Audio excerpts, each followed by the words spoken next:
Bonjour à tous, on se retrouve ensemble pour le débrief du match chaud entre Toulouse et l'OM. Alors, je pense que la bonne moitié des gens s'attendaient à un match facile contre Toulouse, comme notamment contre Ajaccio, mais que, comme le coach Tudor a dit à la conférence de presse d'avant-match, il va falloir souffrir pour avoir un résultat. Et c'est ce qu'on a fait, on a souffert pour arracher le succès. Avant de parler du match, on va faire le point sur quelques statistiques après ce succès à Toulouse. Donc l'OM qui vient de s'imposer 3-2 hier à Toulouse est l'équipe qui gagne le plus contre Toulouse en Ligue 1. Dans l'histoire de la Ligue 1. Avec cette victoire, c'est la 42e depuis les premières confrontations entre Toulouse et l'OM, que ce soit à Toulouse ou à Marseille. L'OM est l'équipe qui gagne le plus contre Toulouse.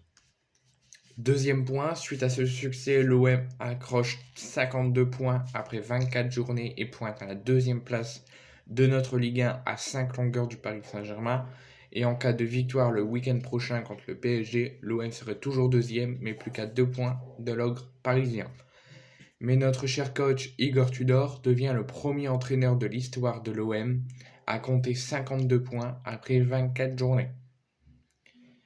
Donc franchement, c'est quelque chose qu'il faut retenir et c'est un record qu'on bat encore et qu'on en battra encore dans les années à venir. Troisième point, je dis un grand félicitations au parquage marseillais qui a donné de la voix, qui a montré que même quand on se déplace, on est chez nous, on a une sensation d'être au Vélodrome, que nous, quand on se déplace à l'extérieur, c'est pas pour foutre la merde, c'est pour mettre de l'ambiance, peut-être mettre de l'ambiance avec les autres supporters, pousser notre équipe vers la victoire. Et là, je pense que les supporters marseillais l'ont bien montré. Enfin, nos supporters marseillais l'ont bien montré hier à Toulouse. Quatrième point, donc Mbemba l'a confirmé, il sera forfait pour la rencontre dimanche prochain contre le Paris Saint-Germain. Là, il faudra quand même espérer que Eric Bailly soit chaud pour débuter et que Gigot aille mieux pour débuter. Sinon, je sais pas comment on mettrait la défense. Peut-être un Bailly, Balerdi, Kolasinac. Ça tournerait peut-être comme ça contre le Paris Saint-Germain. Enfin bon, on n'y est pas encore. Il y aura une semaine de repos et on verra bien le week-end prochain. Sur la composition officielle de l'OM. Alors, Igor Tudor nous a mis Paolo Lopez au but, une défense à 3, Mbemba, Balerdi, Kolasinac. Alors déjà, au départ, on attendait une titularisation de Eric Bailly. En piston, le retour de Tavares et de Klose. Au milieu, la paire Rongier-Verretou. Et en attaque, Under, Sanchez, Unai. Alors, quelques surprises. La première titularisation d'Unai. La non-titularisation de Bailly. La non-titularisation de Malinowski, de Kendouzi, de Payet. Donc, quelques surprises, mais c'est une composition assez convaincante et assez bonne pour jouer. Sur le banc, j'ai oublié de vous dire, donc il y avait Blanco, Caboret, Bailly, Kendouzi, Enmas, Payet, Ruslan, Malinowski et Vitinha. Donc mes tops, moi j'avais dit que mes tops c'était, je l'avais noté quelque part, donc mes tops de la première mi-temps. Donc je vais déjà vous parler de la première mi-temps, ça sera peut-être mieux. Donc la première mi-temps catastrophique. Je vous avais même fait une vidéo à la mi-temps du match d'hier. J'étais très énervé, très furieux parce que l'OM ne jouait pas, l'OM ne faisait rien du tout. Ça restait une première période très intense, mais le premier acte de l'OM était catastrophique. L'OM n'a rien fait, rien n'allait offensivement comme défensivement. L'OM était méconnaissable. L'OM n'existait pas en première mi-temps. C'est pour ça, mais ça n'a pas empêché d'avoir quelques tocs qui ont essayé tout de même de pousser l'équipe. Paolo Lopez qui a été bon pendant toute la rencontre. Chancel Mbemba, même que l'équipe n'a rien donné, lui y était là. Et Rongier qui a fait son rôle de capitaine et qui a essayé de pousser l'équipe vers l'avant. Mais on a vu déjà qu'il fallait mettre Kendouzi parce que quand Kendouzi rentre en deuxième mi-temps, l'équipe allait beaucoup plus vite. Et beaucoup plus vite vers l'avant et ça a payé avec la victoire.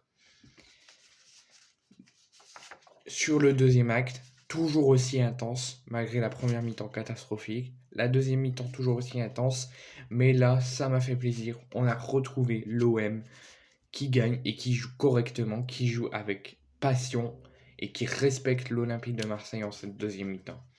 On a retrouvé l'OM plus agressif, plus tranchant offensivement depuis quelques jours. L'OM étaient vigilants à la défense. Sur les camps toulousains, ils étaient vraiment bien à bloc, bien concentrés.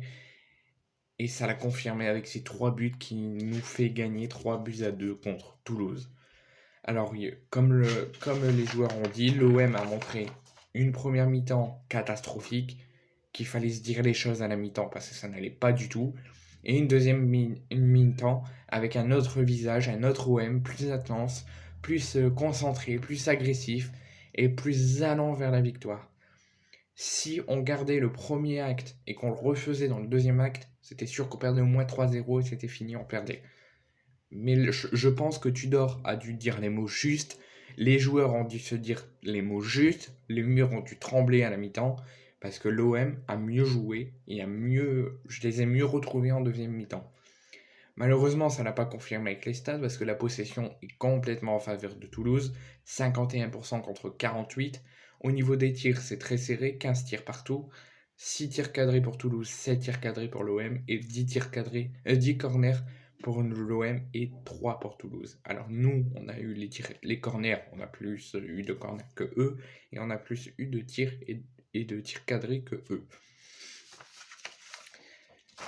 Et si on fait un point sur le classement malgré cette victoire très difficile, donc une deuxième mi-temps meilleure, franchement convaincante en deuxième mi-temps, mais ça restait un match quand même très difficile et Tudor a eu raison,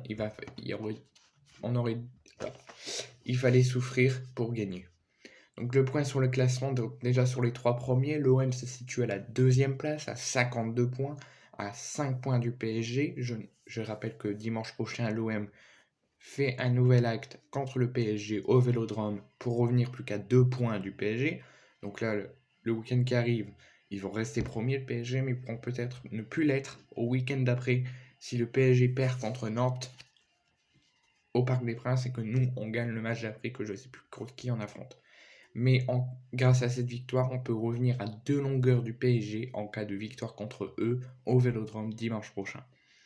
Mais là, c'est clair, le message est clair. Si on oublie le titre, si ça reste notre 3e objectif et notre tout premier objectif c'est le podium et la 2e place, il va falloir plus perdre aucun match.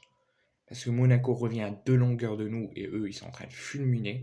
Lens ils sont en train de se réveiller aussi. Rennes, bon ils sont un petit peu de longueur mais il ne faut pas les sous-estimer. Donc là il ne faut plus perdre aucun match et prendre match après match et match après match avec sérieux et concentration. Vraiment, là, ça va se jouer à fond. Il va falloir rester concentré, plus penser à rien d'autre que travailler, s'entraîner et gagner. Travailler, s'entraîner et gagner, les 3 mots pour l'OM en fin de saison. Et surtout faire attention aux autres devant qui arrivent. Attention. Donc je répète que notre 3e objectif, c'est le titre. Malgré que l'OM dit qu'il joue le titre, moi je préfère qu'il essaie d'accrocher la 2e place. Mais je ne serais pas contre qu'on remporte le titre de champion de France cette année.